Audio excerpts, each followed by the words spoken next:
Hello and welcome once again to Wars Going On.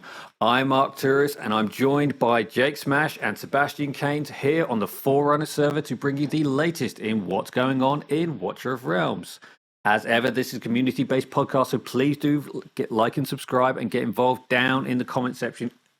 We are rapidly approaching that 500 subscriber mark, so there will be a W Gold giveaway when we get there. So we'll quickly jump into the patch notes. But first, Jake, thanks for joining us. This is a topic which is hopefully going to generate some discussion. So hopefully we can get through this and still be friends at the end of it. Right. So first up, the patch notes. We have had just going to quick summary because there's a lot to cover and we really want to focus on this Lady Alexandra discussion. So first up, Demi has had a rework. Her Lord skills had a big rework, and now the key thing is that her faction allies damage bonus is going to get boosted by the number of enemies in their range up to 35%. So that's going to be a quite nice one. Could play quite nicely in AoE Arena and Gear Raid 1, where you get lots of enemies quite bunched up together. They've added a self-healing mechanic to her now, so she'll deal up to like 10% of her health when she's invisible, and when she's visible, she'll still heal at 3% of her health, up to 5%. So that's really gives her a bit more survivability because mostly what she's doing is slowing people. And they've reduced her rage cap a little bit, and they've added some penetration to her kit as well. So it's they've basically given her core attack a bit of a buff. In the Awakenings, they've increased her range to they've increased her range so it's like matches Alien's range now. So that's the key thing to get that. More damage to weakened units. That's quite similar to a lot of the other Cursed Cult ones. And a big single attack if there's up to 10 enemies in range at the end of the ultimate. That's the key ones on that. Beatrix can now auto-ult as long as there are... can now trigger her ultimate as long as there are enemies on the field. The next one is Sandbox mode. For those of you who do GVG and you have to set defenses, you want to mirror someone, you don't have to do that anymore without screwing up you don't have to screw up your defenses to do that. There's now a Sandbox mode, and you can basically set a separate set of defenses from your GVG defenses, and that can be for keeps and towers, and you can practice against them. You can get your allies to practice against them. And yeah, so for those of you who like setting GVG and playing around in GVG, this is all perfect for that. So thanks, man. I'm sure, yeah, lots of players, the high-end GVG players, are going to enjoy that. So let's. So first, is this like Demi bypassing Morrigan now? Is that what happened? Because Morrigan does not sound as impressive now as after this major rework here. I haven't had a chance to test her myself. I did only pick her up today for the first time, so my level 65 promotion Morrigan with Dust isn't really ready to go and face anyone just yet. I do think she's got some potential. I think she could really boost people like Beatrix who have a long range, especially the fact that she can slow down enemies into that range. So that could play quite nicely in AoE Arena. And the fact she's got self-healing, which adds a bit more survivability to her kit. So that would be really good. I think you could come up with a rather nasty cultist cultist plus Ingrid team for AoE Arena, which would be a pretty evil combination. Especially if you could get someone like... what's his name in there? Beelzebub in there as well. So there's definitely some potential. A lot of high cost involved in that team, but it's certainly got some potential for chaos. Another hero that attack range increases due to an awakening. That seems to be now a growing pattern too. So Yeah, it'd be interesting to test Yeah. her out and see what you can do. She's been very dormant in my Forerunners account. I've seldom used her, so Yeah, hopefully I we think. can bring her into I'm pretty some. interested in seeing how big of a difference this makes, because a lot of people sleep on Demi, but she does some big damage already. And the fact that her lore bonus is getting reworked to do extra damage, and her ult is going to be happening more often, and the range can potentially be expanded, and she's got penetration, and I think the ult lasts for 3 seconds longer, or maybe that's a different update, but that's a lot of big DPS boosts on a champ that was already doing quite a bit of damage, honestly. Yeah, I think that she's definitely got some potential to do things. I think a lot of people are disappointed that her range didn't go to like the Navras range, so that you could have her on the front corner of Gear Raid 1, and it would reach all the way across. Because currently with this setup, you're going to be short of at least one square on the anti-heal range, so you're going to need either another anti-healer or to be able to kick out some serious DPS on those remaining units, so you can maintain you can take out all of the enemies without them stacking up. For sure. Right, and then a preview of the Sandbox, if you want to go to that screen really quick before you jump into everything else. But so everything that I was doing with this, it's essentially like we can set our own defenses now using this keep and this tower, and it leaves the stuff that we set up on Guild Wars alone, right? It doesn't change it. Right? Yeah, you don't have to worry about messing up your gear. It's a completely different gear save, so it's really, really good for that. So essentially now is you have the little tower, so you set whatever you want there, and then you can share it if you want to share it just with your guildmates, or if you just want to share it with the rest of your guild. If you want to share what you actually have set up in Guild Wars, you still have to go to that friendly face-off on the member list, right? I think is what it is, or you can set teams in here. Mm-hmm. Yeah, you can set teams in here, you can attack them, you can come out, you can then message the guys directly and say, I tried your team, it didn't work, this is where it failed. It's really nice for those people who don't run Discord servers, so you can have that feedback. I'd still prefer Discord because you can have the video and people can see exactly how it failed, where it failed, and you can go have a bit more back and forth. But if there's time delays or something and you're not getting the responsiveness from people being on Discord at the right times, then you can send this up and just say, oh, when you get on, can you test my thing? And you don't have to worry too much. So it's a nice little feature for those of you who want to play around in it. And yeah, I think it's going to be a lot of headache saving for people who have to keep saving gear ahead of each match. Well, it's so there are some pros and cons to this, right? One, the pros is if you see a defense and you think you can match the roster based on your roster, you can then go ahead and try to practice against them and see if you can be the guinea pig at the beginning to bring that defense down. Yeah. Of course, the downside is you jump the gun, you go in, you miss something, and that's it, right? So, but there's still going to be some situations that you might have to rely on guildmates, especially if you don't have like an Imrit or a Cyrus or something like that you're going to have to try to focus on those defenses. So we'll see what this does to the coordination, especially from the guild leader standpoint, as to who, are you failing too many attacks? And if so, is it because you're relying too much on what you think you're doing with your roster in your gear? Just little things like that are going to come into play overall. But I will tell you that this was a feature that was being asked for since season 2, I think, that I saw it under Discord, and it finally pops up. Yeah, I know that a lot of people have been asking for it for a while. Sorry, Jake, go ahead. Sorry, can you practice against the defenses that you set, or do you have to practice against someone else's? No, you see that solo practice. You solo practice, but so if you click on that, you are going up against the defenses that you're setting up on that keep and tower that you see. Yeah.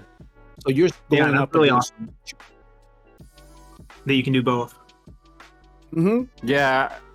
It is. It's a nice feature. A lot of people have been asking for people to be able to attack their own teams just to practice. They're saying, "Oh, why do I have to wait for my guild mates? I should just be able to test my own defenses." Well, now you can.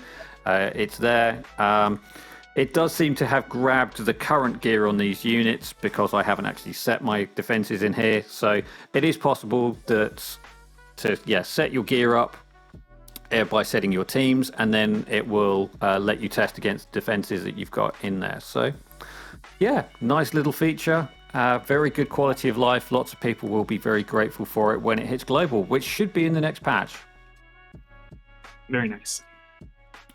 Quick final one. There's lots about Guild War Season 8. There's a new demon coming. It's going to be a flying one, which is going to basically provide damage reduction to aerial units, which will be interesting.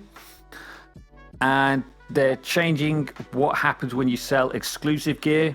They've now added it so that if you sell exclusive gear, you get either radiant meteorites or fragments for exclusive artifacts shards. So you can, it's a nice way of building up that material, and it's payback if you get an exclusive that you've already maxed out or you don't want at all, and you sell it. You've got the option to get something that you do want. Yeah, that's awesome. They did this with ancient gear too, right? And I love in both of these situations that they said, hey, you'll get your back pay essentially for people that already did it, right? Super cool. The last thing I think they need to do on this topic, only for the whales, of course, is if you sell a legendary lord that's already A5, you should get more than 100 gold coins. I'm just throwing it out there. Well, they've got to stop people from cashing in all those multiple A5 Uridins that they've stored up. So it's a small audience, but it happens. One final quality of life feature. Sorry, go ahead. The Awakening shop, I would say, gold coins are fine, but when you burn a legendary lord, you should get like ancient crystals back or something. It's just I know that they're adding demon soldiers and they're adding so much more stuff to the Awakening shop, but maybe I don't know 3 times what a normal legendary is worth. I think would be it should be something more than 100.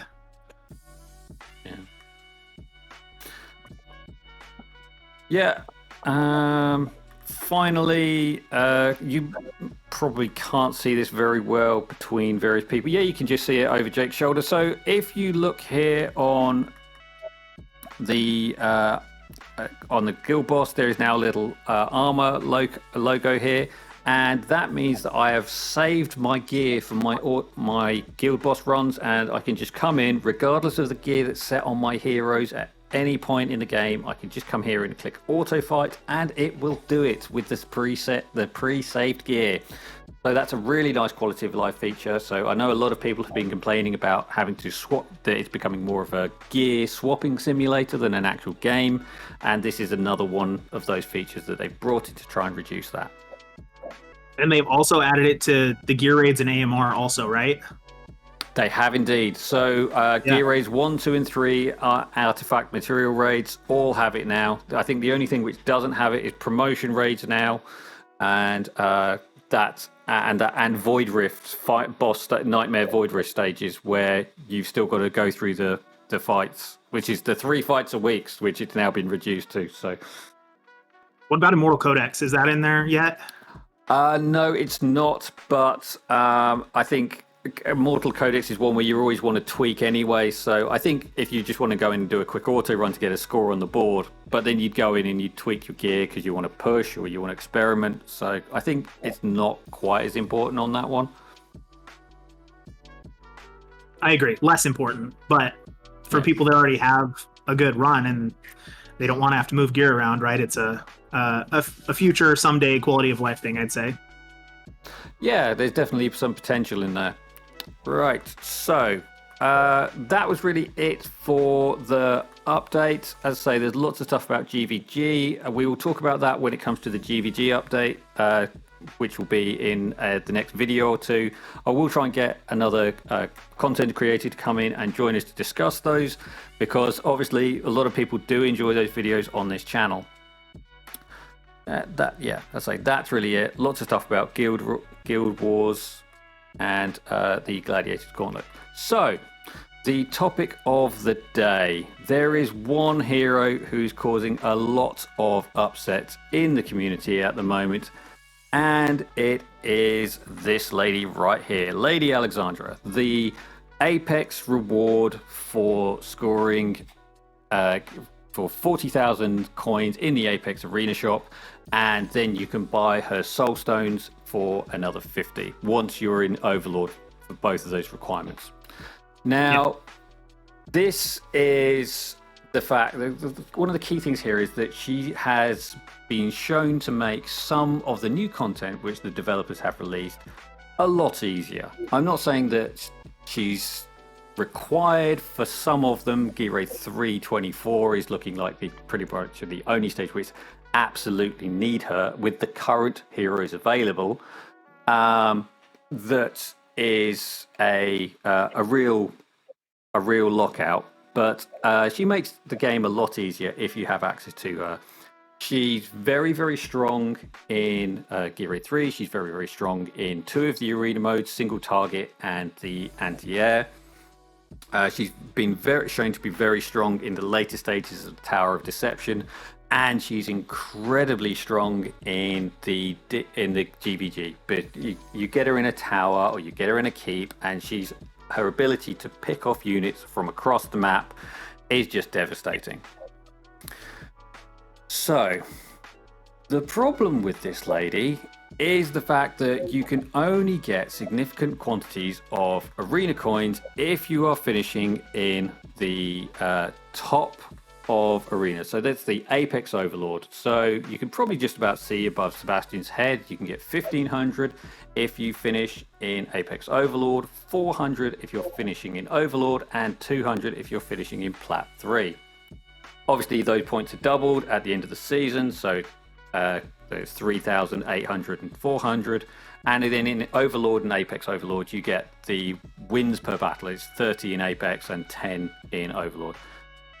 And the problem is that the people who have really, really strong accounts in the top of the arena now have her, and it's really difficult to compete to get in that. In on Global at the moment, there are about 500 people in Apex Overlord. It's with over 2,100 points. I think the top 300 were 2,500 points last week. It was really, really high.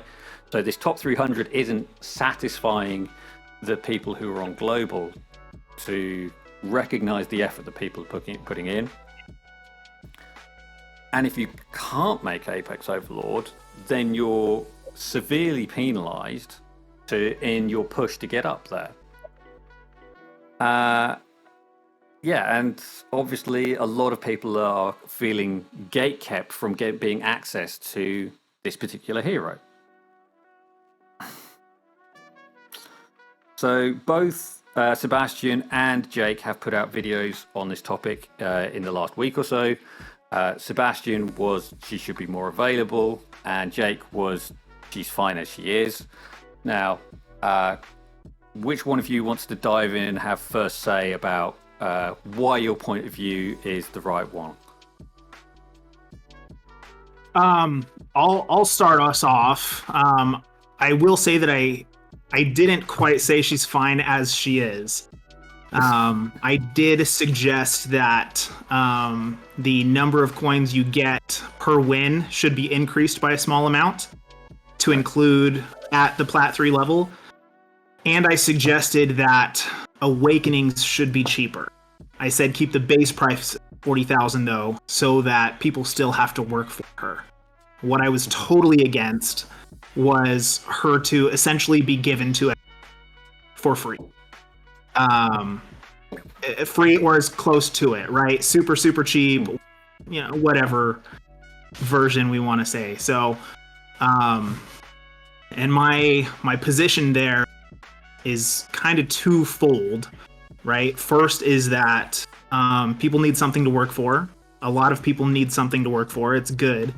And which is obviously very subjective. And the other point is that with her being a super strong champ, right? She is super strong, but she's not required for anything. Currently 324, but it's only been out a week, and power creep will make it so that it can be done without her. It's just a matter of time, right? And there's plenty of endgame players that have Lady Alexandra that cannot beat 324, even though they have her. It takes a lot more than just having her, right? She's not a cheat code. So the other part of it is that it's not good for the PvP economy. I believe it's not good for the PvP economy for everyone and their mom to have such a powerful champion. I don't think we should have done Ingrid, Valderon, Praetus banners, because now everyone friggin' has them, right? And what that does is the more people that have these absolutely incredibly overpowered champions, right? The more people that have them, the lower that pushes down the PvP level, where people start to feel like they can't progress anymore, right? Yeah. There's tons of Praetus and Ingrid and Valderon at Plat 2 and Plat 3. And that creates a problem. And the same thing would happen with Lady Alexandra, right? If she was just given to everyone, or to the majority of people, or if it was made super, super, super easy to get her, then she would dominate anti-air in every single team down through gold. You know what I mean?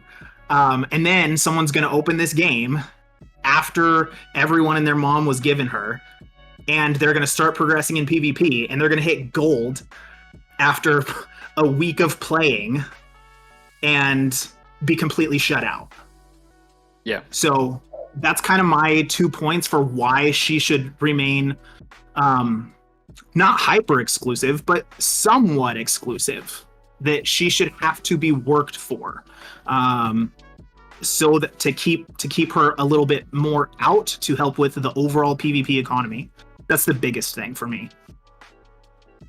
Okay, Sebastian, do you want to say anything on that?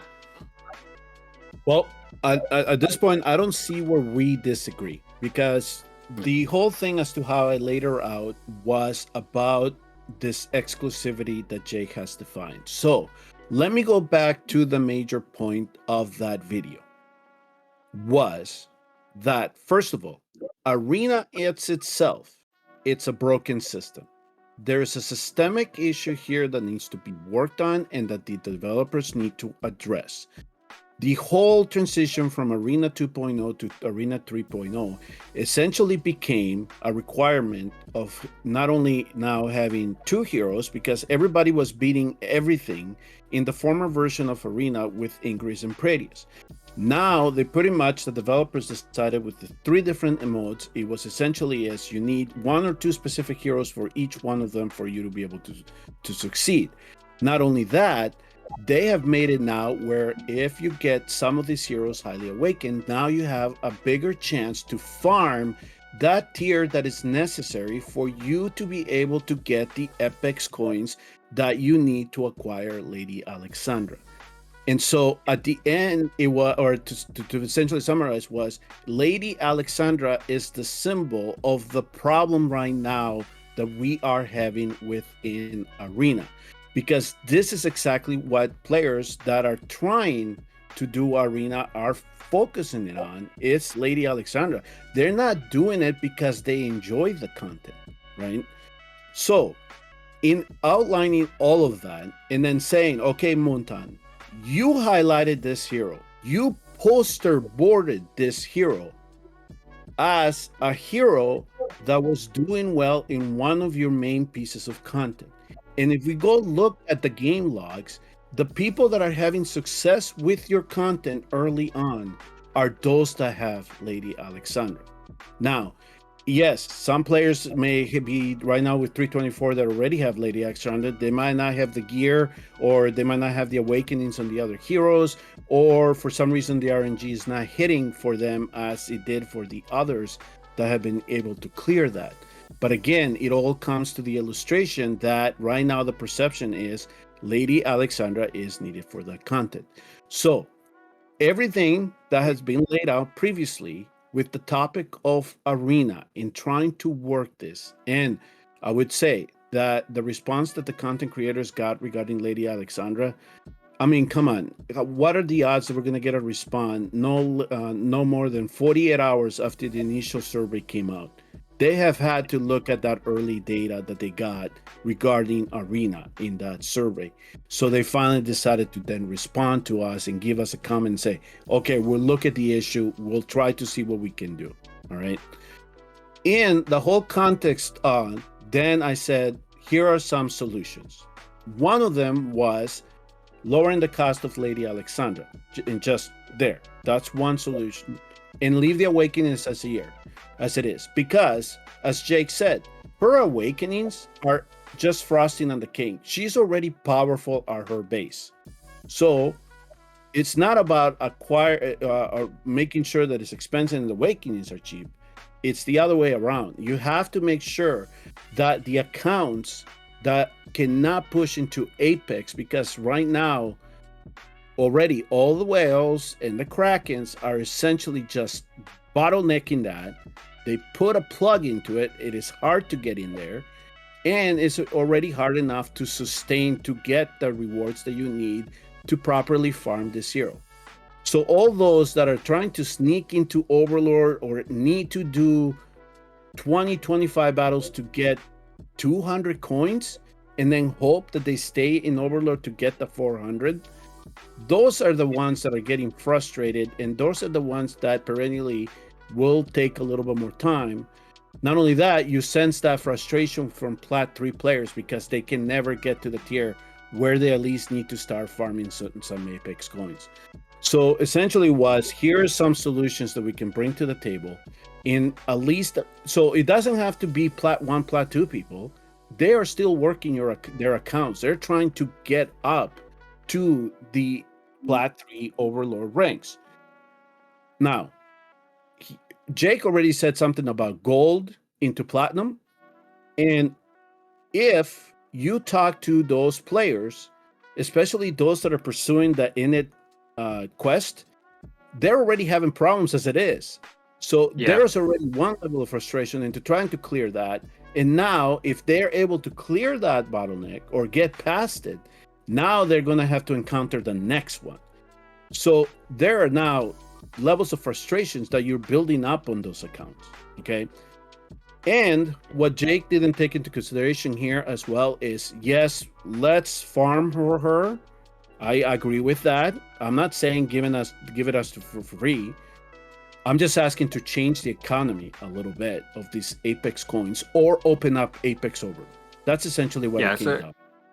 I think on that point, you're both saying exactly the same thing, that it should be easier to get hold of the coins.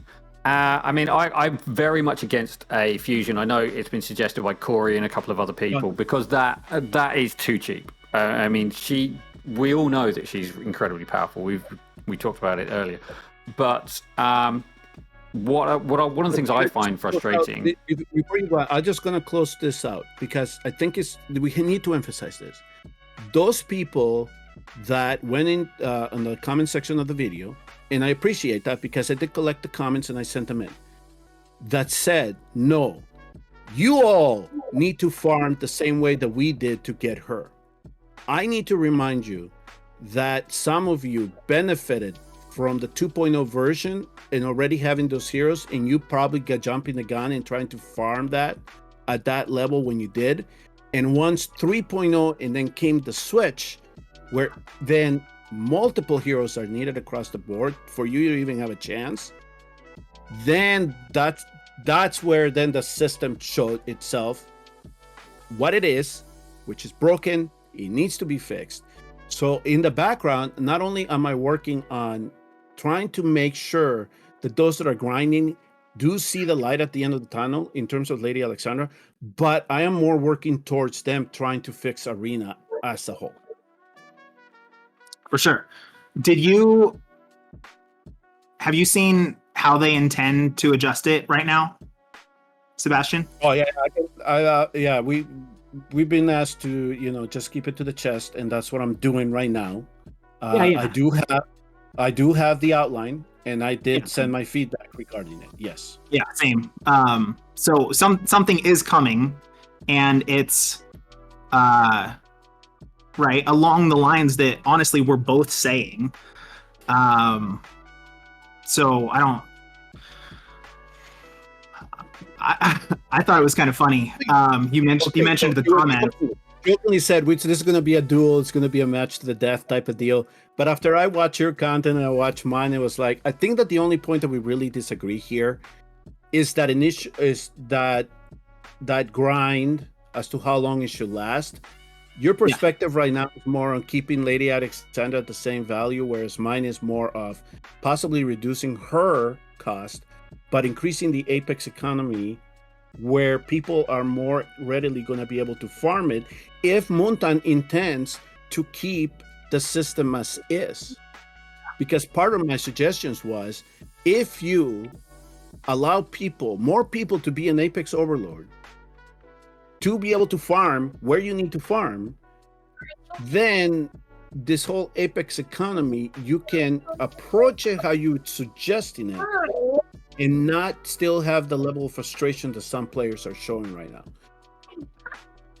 Yeah, I think the thing that I found difficult is that when I get told by these players who are in Apex Overlord that I should just farm hard, I should farm harder. It's like, and your accounts are going to stay static while I bring my account strength up.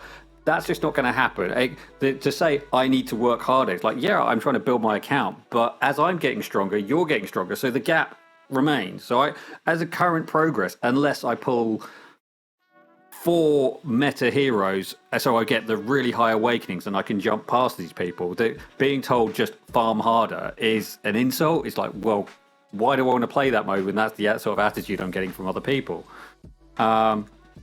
Or another one was, if you can't hold Apex, you don't deserve to have her. You're not endgame enough. That was. I think it's kind of funny. The video that I put out, honestly, I've watched it a couple times to critique myself. I think the worst thing I did with that video was it was completely off the cuff, and my delivery was less than stellar. But hilariously, my most disliked video. It was just kind of funny to me. All of the comments, and I talked with a lot of people about it. I agree that they should open the opportunity to farm to more people, which is why I suggested, and you suggested, Sebastian, to increase the amount of coins that you can get overall, so that more people have the opportunity to farm for her. But you still have to work. You still have to put in the time. You still have to. It still has to be an endeavor. She can't. That's my thing. I don't like handouts. No, I mean that's fine. I mean, I wasn't asking for a handout. It was more of, you have a system right now that is broken, and there are bottlenecks that most accounts are not going to be able to reach now. Not even well-developed accounts are going to be able to reach now because of what you've created. So if you're not going to fix this system, here are some suggestions then. Your people might be able to acquire the hero that you now have postered as a hero that is essential for content in the end game.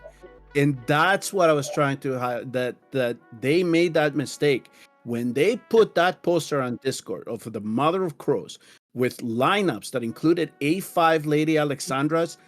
That's when I decided to pounce. Okay, and it was, I'm gonna write a script, and I know that you took a different point, but I actually wrote the script or wrote the letter, and I went through it, and I even sat on it for days. I sent it to them. And then I said, I'm going to give you a week to get me a response. I did not hear anything from them. I published my video, and I was hoping that people, if they had any arguments, would nitpick any one of the points that I laid out. Nobody could do that, and that was the puzzling thing. Nobody said anything about the system in itself, but anyone that disagreed, their only argument was the one that Arturo's highlighted. If I did it, you have to too. And Which that is the way that you're going to sustain a player base. Yeah, that's silly. And in honesty, I haven't watched your video yet, and my reference to her being gotten for free was not from you. That was someone else, right? Yeah. No, if Arturo's would have sensed that at all, he would have brought it here. He would have called me out on it. I expect him to call me out on it. But I think that the arguments that I made in that video in terms of laying out that this system here is broken, as is. And I'm going to tell you something, Jake, that Arturos and I kind of see this problem beforehand it came to global. Once it popped in global, we didn't see it as soon because of how many players there are. But you can see here in the Forerunner system, because we don't have as many players active in this mode, even if you're still ranked in the hundreds, you're still in Plat 3. And if you want to jump to Apex, you have to not only pass the top 20 accounts, but you have to be able to then grind those same accounts over and over and over again. So the players that are here in Plat 3, not even at the end of the week, they're not going to even care about jumping to Overlord anymore. Most of the Forerunner players with those weaker accounts are saying, we're never seeing Lady Alexandra. And, we leave it as is. And unfortunately, the Russians are boosting each other. So the Russians boost each other to the Apex Overlord, and then they're able to grind there. Okay. That's not really how it goes. If we're going to talk about boosting, it should be, okay. So the way that boosting happens, right? People climb up themselves, and then they only boost one intended winner, and no one gets any Apex, and no one gets any Apex coins from winning top 1. Boosting does not, and I'm not defending boosting by any means, if anyone doesn't know my position on it, but it doesn't help anyone at all, and no one's intentionally winning to people. No one's grinding wins against people. People are grinding losses against people. I know that. I'm just saying that if you can facilitate somebody jumping to Apex, then they're able to grind it if they can, or try to at least get some Apex, the value that you get from being on that tier. I mean, in theory, but as far as I know, that's not happening. Hey, look, money talks. If somebody's getting paid for it, they're gonna do it. I mean, what? I don't know what to tell you. So, so the thing we can talk about another time as to how might be contributing to the problem at hand. So all I'm gonna say is, so at least we got Moonton's attention, right? Yeah. I think a lot of this is being helped by the survey too, that they just released, and that it ended. They have that data. It can be favorable. Otherwise, I don't think they would have addressed this issue at all, or even come to us and say, "What do you think about this?" So it's still something that's going to be worked on. I don't foresee it, being something that's just with the snap of a finger is going to be fixed. They're going to try to alleviate some of the concerns and some of the frustration, but eventually, over time, I think that something else will pop up as it comes in here. So, So, I mean, again, the only point I wanted to dive in with was just this example of G-Star. So G-Star is in my guild. He's got an incredibly strong account. He's got A5 Ivar, A5 Silas, A5 Kai, A5 Beelzebub, and that is the state of Plat 3. And he's like just 1748 in on Plat 3.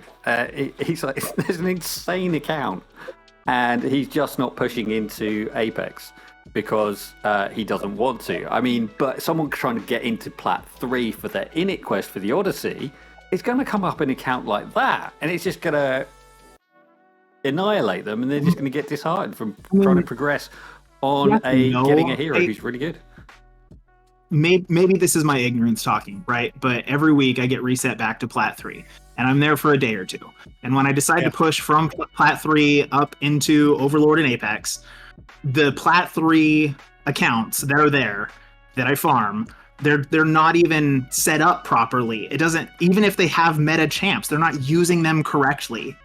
So I think it's half of an argument that there are meta teams in Plat 3, especially on the global side, right? I can't speak to the front side, but on the global side, at the Plat 3 level, most of them aren't even set up right. Yeah, and that just comes down to the volume of players. The population on Forerunner is now so small, especially in the end game. That it's Saturday night here. It's just over a day, 18 hours to 30 hours to go, 36 hours to go, something like that. And I'm 105. I've got just under 1,800 points. I'm probably not going to finish in Overlord. I can try and push, and I probably won't get there. Or if I do, someone will snipe me at the last minute, and I'll be knocked out. That is the state of Arena on Forerunner at the moment. It's an absolute mess. Unless you have got... Sorry. It's not an apples to apples scenario, though, because on the global side, because there's so many more people, and so many more people at that level just don't know what the hell they're doing, in honesty, right? You can be successful with a lot of different teams. You don't need the meta champs to get into Plat 3 or Overlord. Now, that being said, right, like we've said like 5 times in this conversation, I do support increasing the amount of Apex coins that you can farm, including at the Plat 3 level, to open the opportunity for more people. But you don't need those champs in order to be successful at those levels on the global server right now. You move those champs at the Apex level, yeah, sure, top 10, 20, 30, you've got like 2 or 3 different comps. But that is not the top 500 or 1,000. It's very different.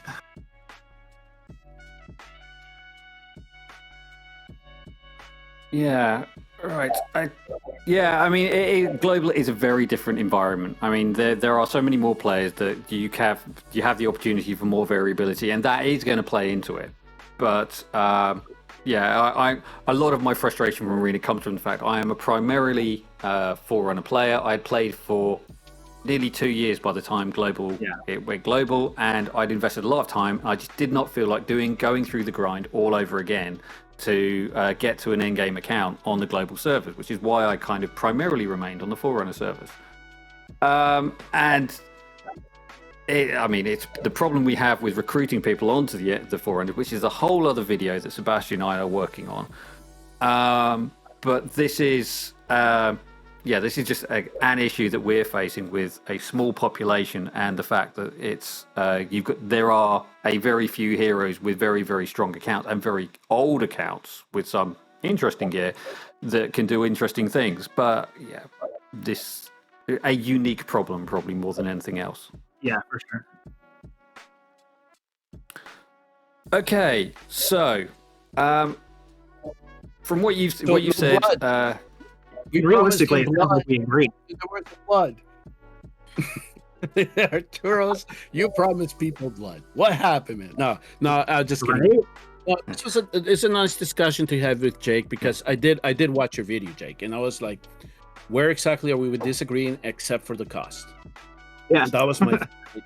And given the solution that we got, the proposed solution that we have seen, I think that they kind of listen, right? Yeah. But there are some things that they need to address, because that wasn't like a complete solution. That was like, let's just throw them a bone and see what happens. So, like conversations that I'm having with, let's say, Destin and Corey was the other one. It was like, all right, we don't want all these ladies Alexandras to pop up. That's fine. But we do want to make sure that the bottleneck is addressed. And that was the major thing that I was trying to get to, is that the bottleneck that that Arturos is addressing here, right? And so I think if they really do care about Arena and they want to try to improve it, then we'll come to the other solutions that I did not bring onto the table. Because the last thing that I wanted to even propose or even say was to nerf Lady Alexandra, because then that would relieve the pressure of it. So let's just leave her as it is. And if people want to chase Awakenings, they can chase Awakenings. That's fine. But I think that in the future, Moontan is going to start to have, instead of, focusing on Abyss 2, already give Abyss 1 at least a year. Focus on heroes that can complement the heroes that are currently dominating the system, or that are making the problems for the system. So if they were to release another, or somebody that can do something like what Valorant can do, now you have another Axis, or maybe just like a cheaper version of him, something that players can possibly use to tool around other heroes that might have their account that could compete against the Valorant. They might actually then alleviate some of that pressure in Arena. Ingrid, I think Ingrid is a genie that is never going back in the bottle, and that's a problem. We've had like 3 Ingrid banners already. So if people got they're sitting pretty. Never could have been a banner for her. Exactly. Or like maybe one in, I don't know, one for this anniversary. I don't know what the right answer was, but it wasn't a bunch of banners. Ingrid? No. Wasn't there 2 so far? Yeah, 2 so far. Yeah, and the Pradius is 3, if Pradius I remember is 3. Yeah. And Valderon at 3. Yep. Yeah. Mm-hmm. Yeah, and I was talking with someone in my video about that, about if it makes sense to, like, all of the banners or not, right? Because, like, I'm of the opinion that, like, they were so strong and they were going to be meta for so long that we shouldn't have had so many banners, because it oversaturated PvP, and now it just, people hit a wall faster because they run into them quicker. And they're like, and kind of the argument was that, okay, well, what about everyone else, right? Like, they need a way to compete with this. And I kind of came to the conclusion that it really depends on, like, what power creep looks like, right? If Praetus, Ingrid, and Valderon are going to be meta champs for the entire life of this game, then yeah, they should do banners for them once or twice a year to keep the player base happy, that continues to, replace the folks that leave. But if power creep will overrun them to the point that, like, they'll always be strong for sure, but if next year another Arbiter Legendary Lord, right, or another Chaotic Legendary Lord, or whoever, right, is a tier above, then I don't think they should do a bunch of banners for them in order to help in the PvP aspect to so that the same thing doesn't happen, so that more people can compete at higher levels with more various teams, instead of feeling like they hit a wall so quick by running into the strongest champ in the game at friggin' Plat. Plat 2, Plat 3. Yeah, no, it's a very valid point, that. I was just... I did have a point.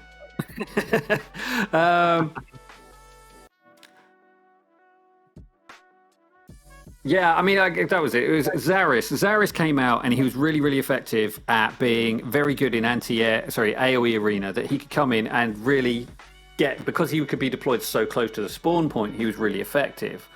Now, with the change to AoE arena and the explosions, they've really reduced his viability for the first couple of rounds. And maybe that's why they've adjusted the HP to try and give him that edge back.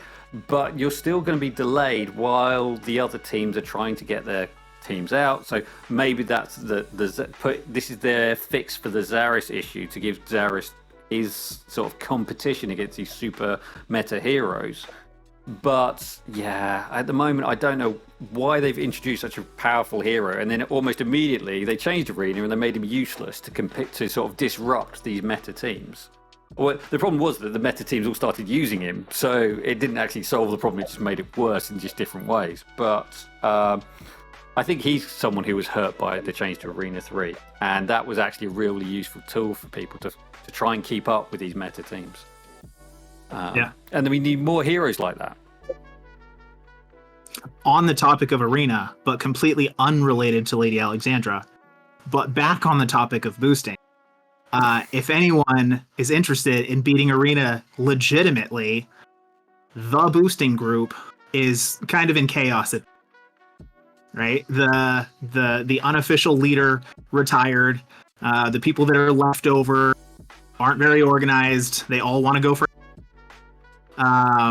and they can only lose to a specific defense 3 times now off the page, and they have to refresh and pay gems in order to find them again. So boosting is a lot harder now, and the team that has been in control for such a long is less effective than they have been. They're still trying to operate, but they're less effective than they have been for those that are, interested in pushing legitimately. I'm aware of a couple of people in that group who are talking about quitting soon. They're like quitting the game soon.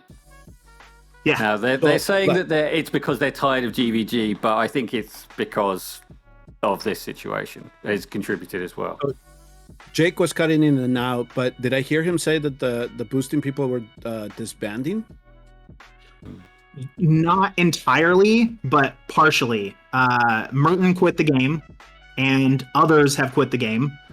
Yes. And they're not very organized at the moment, and most of the people that are still trying to operate,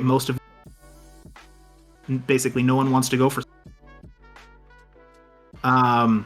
And you can only lose to someone 3, needing to pay diamonds to over and over and over again to try is more resource intensive. It takes more time. You need more people involved, and less people are in the group now. So at the moment, we're looking pretty good. So when I sent you the screenshots where I had to lose 6 times before he locked me out. Yeah. Are you telling me that Shadow patched this into the global server now and it's only 3? Yeah. They put it into global last week. Now, it may have been, Sebastian, that you were in Plat 3 at the time, so it may be scaled by level, by rank. So Overlord... Apex Overlord, it was 3 times. Apex was 3. I didn't test any other ranks. Or no, it was Overlord. It was basic Overlord. It wasn't Apex. Okay. I'll test the different tiers now. I just assumed it was the same everywhere. Somebody in Global is going to get some free wins out of me this week because I want to know if this is indeed, they're locking them out at 3. That is good. If you are locking them out in Overlord, I tested it. I'll test Apex and Plat also, but Overlord was 3. Okay. Because I told Arturos that I actually I'm playing another game because that game actually has a PvP aspect to it. So I became intrigued by it. But in that one, you go into the page and you get your 3, right? So you have a pick of the 3, and then you pick which one you want to go up against. Win or lose, when you come back, it refreshes the page. Yeah. So if you want to go back against the person that you lost to, you have to go and refresh and invest some gem, right? Yeah. So that would have been, that's the system that I told Moontan. This is what you should follow, where you give them like a queue of 3, pick your favorite, and then when you come back in, it just completely new set of 3. But they came in this 5-page thing, and it was like it kind of click in your head. If you want to get rid of the boost, and this is gonna do it. But that is promising, Jake. Yeah, good. That's good news. They are limited to 3, and if the whole thing is becoming disorganized, even better. But what I want you to do, Jake, is don't take down that thread. Leave that there for prosperity of all these people that got one avatar for getting boosted. So I got a few to update on. Been busy, had a baby last month, so have not kept it up to date. Thank you very much. But yeah, I'll leave it there.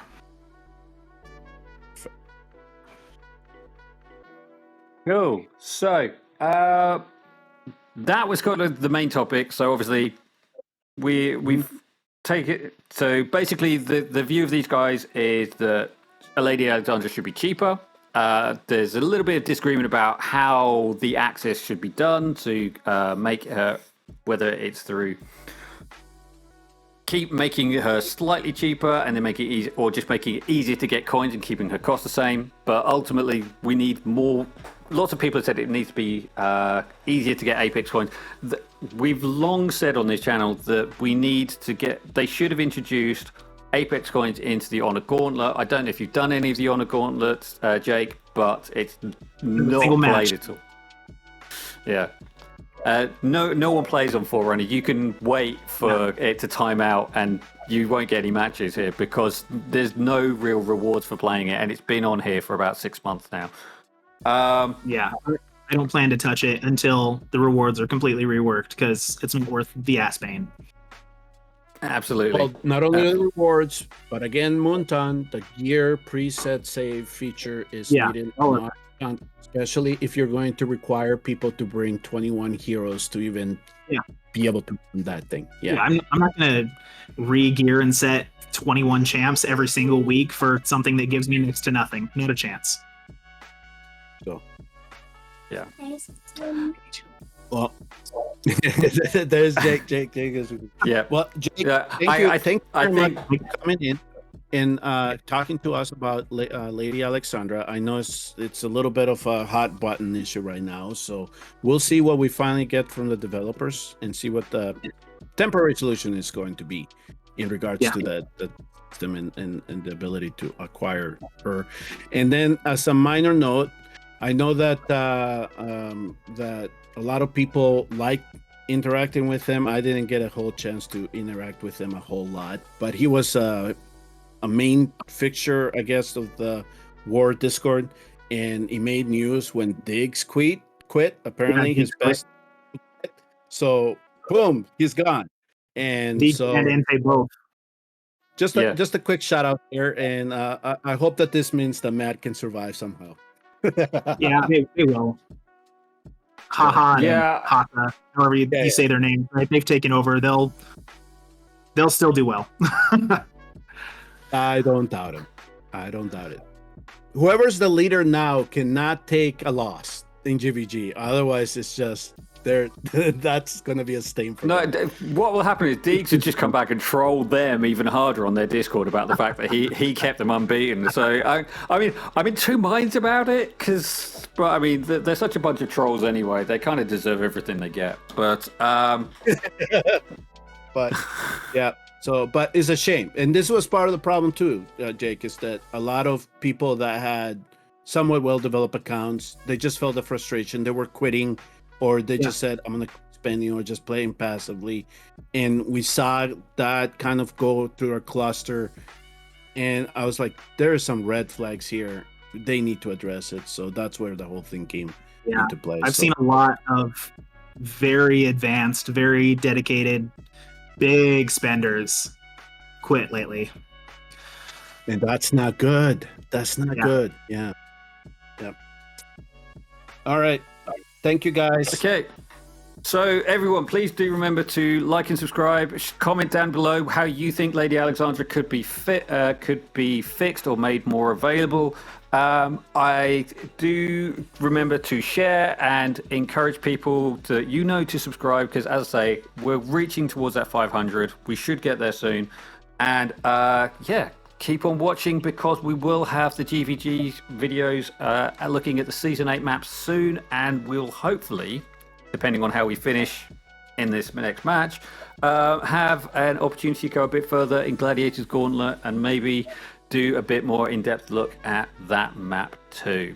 So, Jake, thanks again for coming. Sebastian, as ever, always a pleasure. Catch you everyone in the next video. Thanks for having me, gentlemen. Bye-bye.